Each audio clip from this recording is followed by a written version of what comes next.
What? Y'all, it's 2 after 8. I'm sorry, we're running late. I'm good. Mr. Chairman, would you say a blessing for us? Absolutely. Good morning, everybody. Everybody bow. Dear Lord, we just want to thank you for this beautiful day you've allowed us to see. Lord, just thank you for many blessings you bestow upon us each and every day. Lord, just ask now that you just lead, guide, and direct us, and everything we do and say be pleased in thy sight. And all things we ask in Jesus' name. Amen. Thank y'all for getting up this morning and on a day that we ain't necessarily got to be here, but I appreciate it, and this is going to be quick and easy, I hope. Disregard everything in your folder except the blue sheet that you just got handed, and look in your folder and find AM 440107. It's an amendment.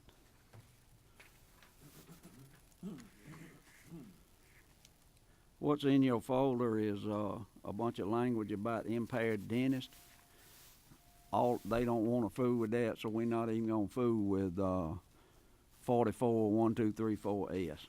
We're going to work off of the Senate version and add the amendment about veterinary technicians. Is Ellis? This is Ellis's bill, right, Brian? You want to explain? Come right here and explain this. Right.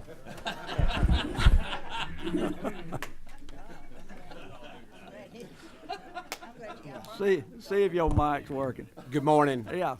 All right, go ahead and explain what the yeah. amendment is, Brian. Absolutely. Brian Fiveash here on behalf of the Georgia Veterinary Medical Association. I have Dr. Riddick with me from Columbus who drove in this morning. So if you have any technical questions, she'd be glad to assist. Thank you for fighting traffic. Yeah. So last year we did an update to the Veterinary Practice Act, and we inadvertently left off this item on the amendment, which was going to add a veterinary technician to the state board. So that's simply what this does. And the other, the bill that passed the Senate deals with. That's Gary. I was just waving at him. Go ahead. Deals with PHP, professional health program.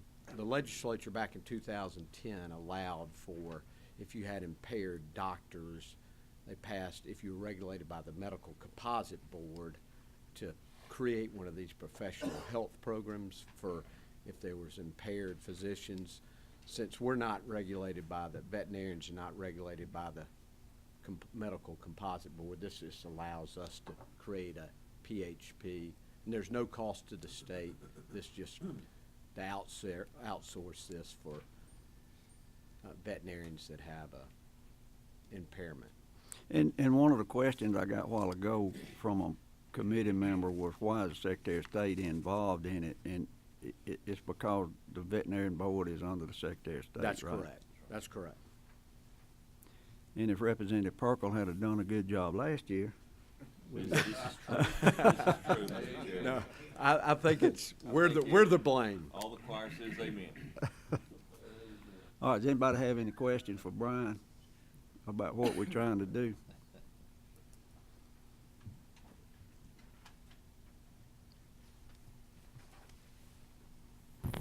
Go ahead, Scott.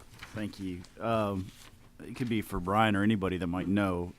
On line 37, we start talking about, well, just above that in line 33 through 37, we talk about things that are not subject to open records. Why is that? Is this sensitive medical or HIPAA information that? Do you want to come?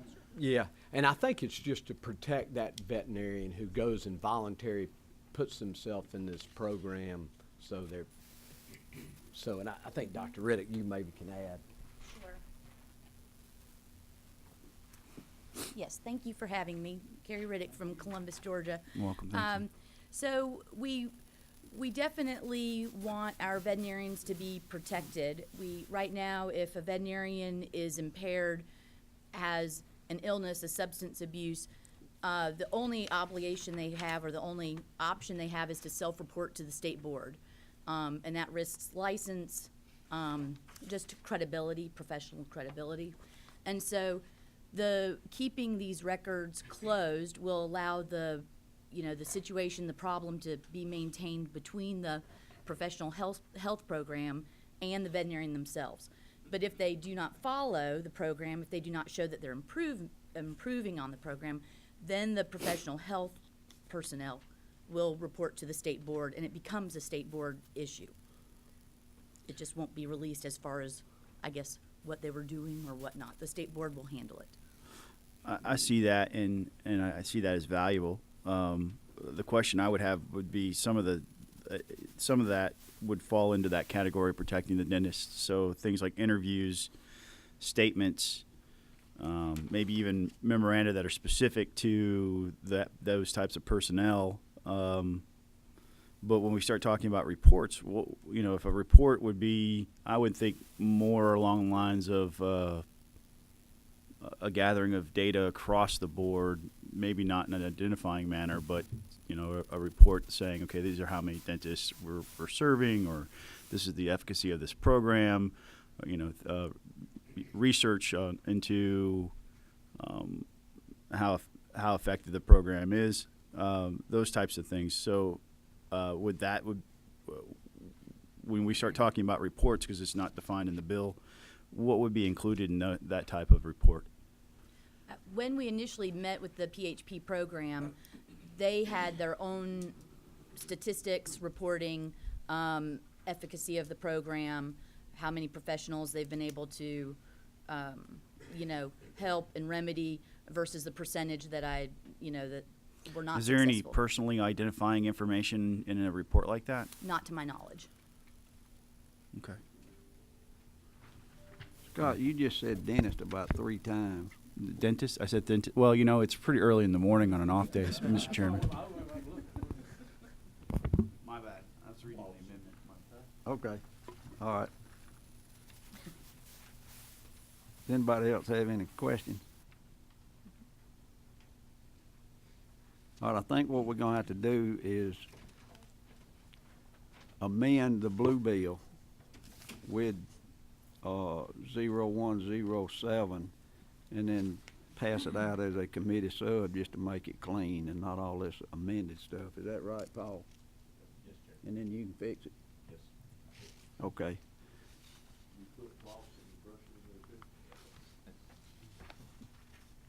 All right, Mr. Chairman, that's my recommendation. make a motion.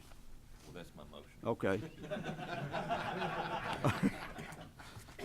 Say it again. Got a motion and a second to pass LC 44-1092 SCS as amended by 44-0107, and it turned into a committee sub. Is that how you say it, Paul?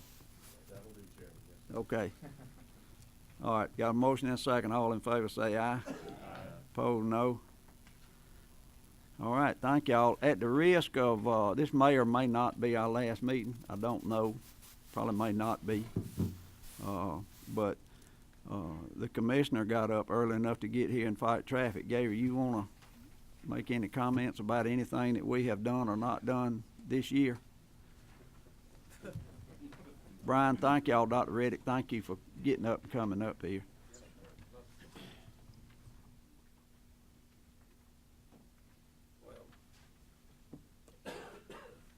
Good morning, everyone. Mr. Chairman, the last thing, everybody's sitting around this table won't hear anybody talk anymore, but I'll try to, there are a couple things. Thank y'all for the help y'all given us and feel good about budget. We're not all the way home yet, but a few little odds and ends left. We'll see what happens across the way in the other body. But I will tell you this: we did have our final, what's essentially our. We'll have one more meeting too, but we got almost all the other 20 million approved last Thursday. So the 75 million that you have put into the loan program it's not out the door, but the notification letters are out to to all of those producers. That first tranche was 198, if you remember, but we were able to get, I think, another 76 loans out last week.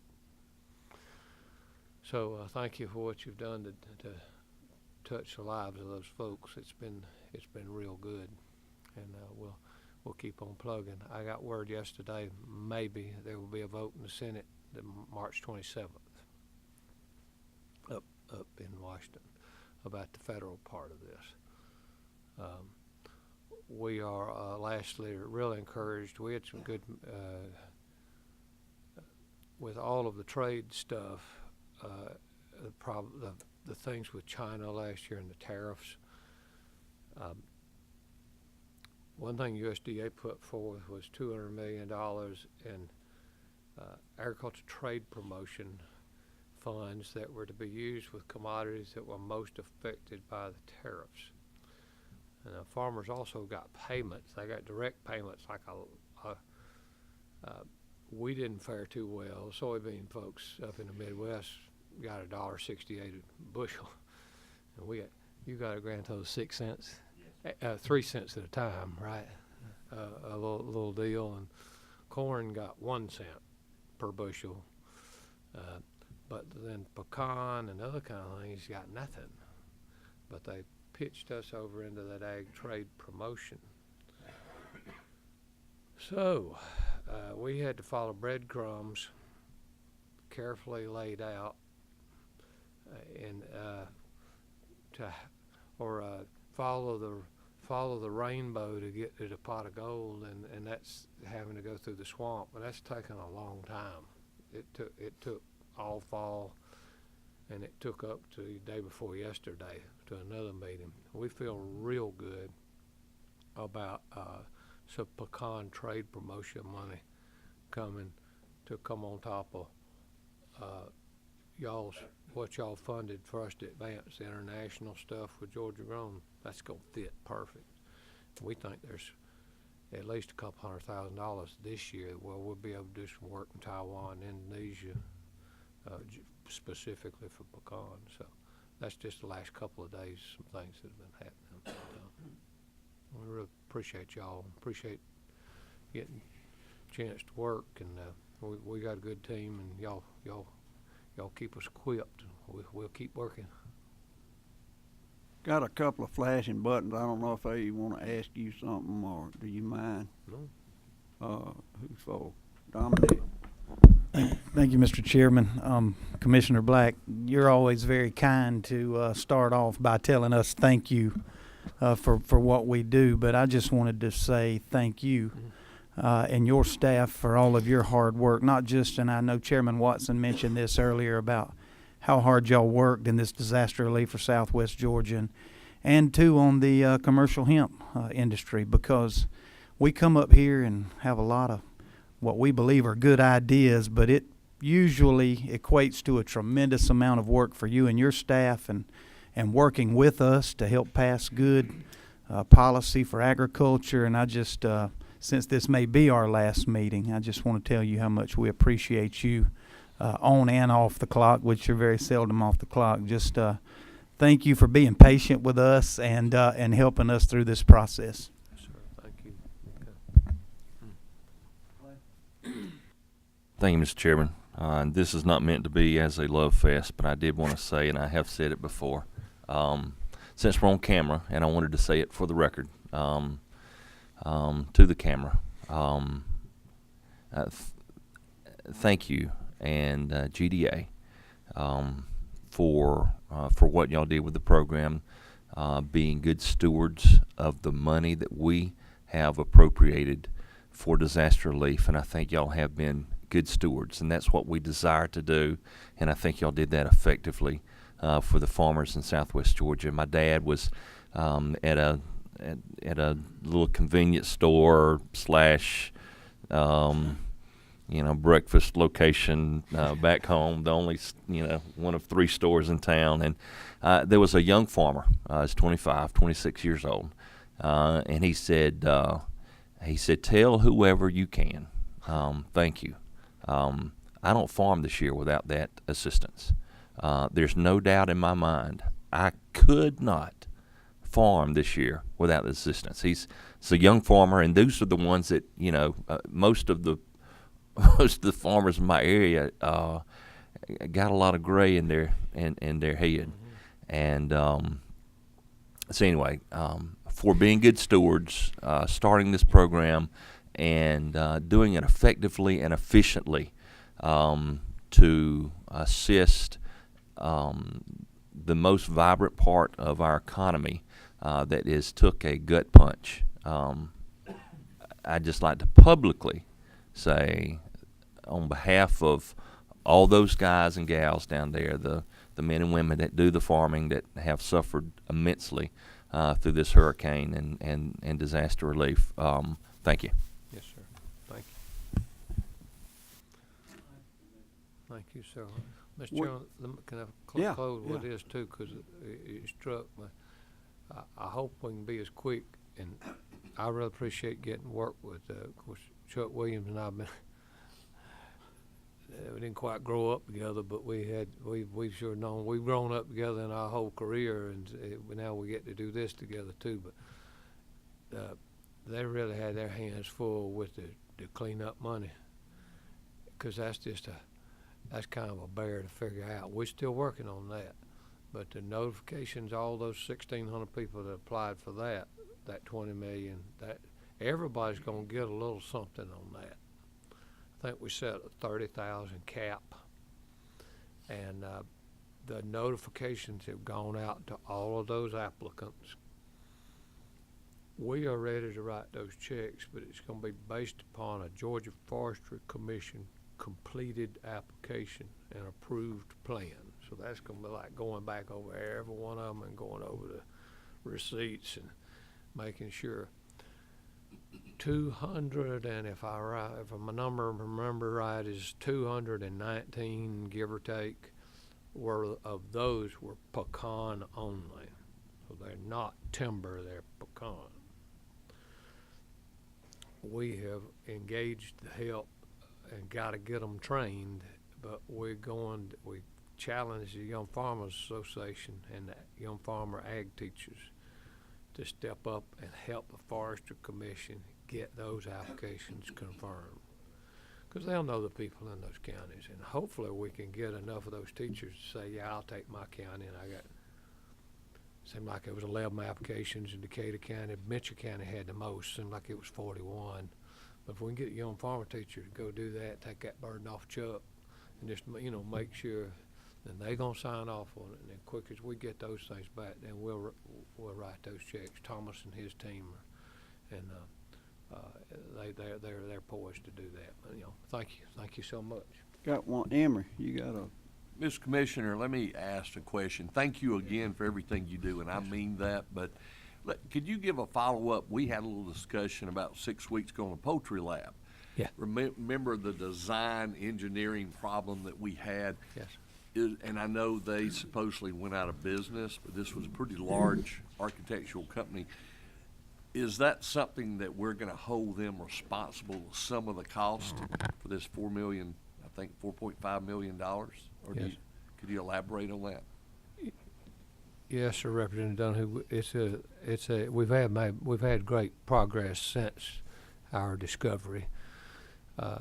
GISFIC was successful in bringing Manhattan back in on the project, not the design professionals, because they're long gone, but Manhattan was the construction company. Our original best, tried to take an assessment with some Gainesville mechanical contractors that we've used, and that number was 3.9 and some change to fix it. We have gotten Manhattan back on the site and have looked through a couple of different lenses of how the redesign could take place. And that 3.9 has dropped to about 3. So we've gained some ground. Y'all approved in the big budget 1.475. So essentially y'all put in half of it. We've asked our friends over to get that up. It was actually $3 million for the lab, and then we sold the other lab, and we need 300,000 for a storage facility for our emergency response equipment, because we've lost that property now. So 1.475. So there's another 1.5 and some change plus 300. So about 1.8 and some change that we've asked them to hopefully bring the rest of that to the table. Chairman England knows that. Hopefully, and we've had good conversations with the Senate, and y'all know, it's been my experience being around here that a lot of times when you have those kind of add-ons, it's not uncommon for y'all to put in half and them to put in half, which is what is going to need to take place this time. But we're hopeful that everybody knows how important that is. Yes, sir. Well, thank you. Thank you. Couple more things that we just thought of while we're sitting here. This is not gonna be the last meeting. On even number of years, we have to appoint our ex officio to the Equine Commission. Lee sent all of y'all an email. If y'all have anybody north of Macon that would like to deal with the horse commission, please get a hold of Lee and give her a name, and we'll go through them. And you ain't got to live north of Macon, Winford. If you know somebody north of Macon, we have to appoint that. The other thing, while we're talking about the poultry lab, today's the first day of spring. It was 30 degrees at my house. But what that means is, I think we made it through another year without any AI. We hope. We had one, when it gets to 65 degrees, the virus don't survive. So the quicker it gets 65 degrees, the safer we'll be, right, Gary? Go ahead. Yes, sir. It's 65. We've been. I mean, it's out there. We had a little scare the last 10 days. It was a backyard flock out of Columbia County, and those birds were sold in Barnesville. And before we knew it, they're in Alabama, and they came. We got a hit, and turned out it was an H1 virus. They have been depopulated as of day before yesterday, and y'all hadn't seen a whole lot. I mean, we should talk about these things, but it shows the vigilance, because we caught it at the Buggy Days flea market, actually, or whatever it's called. I don't know what it's called, flea market or not, but yeah, and but man, if it shows when they get congregated and then they get sold and they can go, it can get out. So we've been blessed that it was just H1 and not a 5 or 7 virus. So But it's low path. It's low that path. in turn shows that $3 million is cheap with Exactly. the job that the poultry lab Let's does. see, we'll take those initial assessments, and then it might come from our inspectors, or then it gets to Gainesville. But then when we have a pop, that's got to go to Iowa. So we get that to Iowa to the National Veterinary Diagnostic Laboratory within 24 hours. You got to have confirmation there. And then for everybody, I know we've kind of gone over this, but understand the gravity of the trade implications of all that. It's not just, yes, there's animal disease, but there's enormous trade implications on those type of diseases, even in a backyard flock. And that's where people don't. That's why it's so very, very important. And we clearly have the individual, which we had total cooperation. It was all a very smooth Is a long weekend. Saturday was long, just making sure. And but the team, Dr. Cobb, everybody was,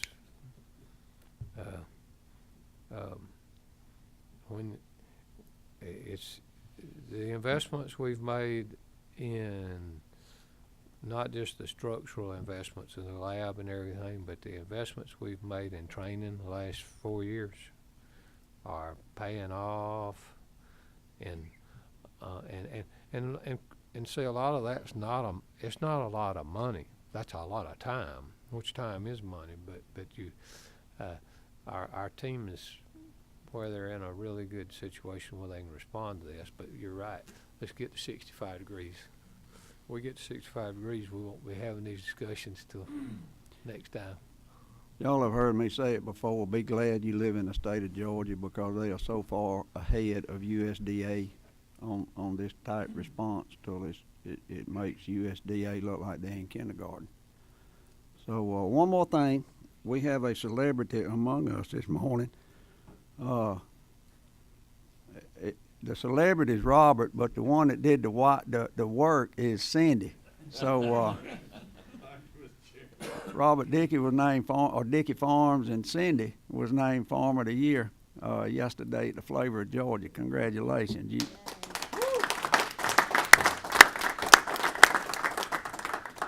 He promised me if I had a special meeting about peach season, everybody'd get a bushel of them big old Dickey Farms peaches. He really didn't say that, but anyway, what he told me was come to the farm. He sells them every day. But Robert, congratulations. Y'all know I know y'all do a great job. And well, it takes a lot of help, as you say, from my family, and it's truly a family farm. And my father, and my wife, and son, and daughter-in-law. So it's a real privilege to be a part of that. Great employees. Great team we have as our state with the extension and Department of Ag and everybody else involved promoting ag and supporting ag. well, everybody sitting around the table is kind of proud of you. So, congratulations. All right. If nothing else, we adjourn. Thank y'all for coming.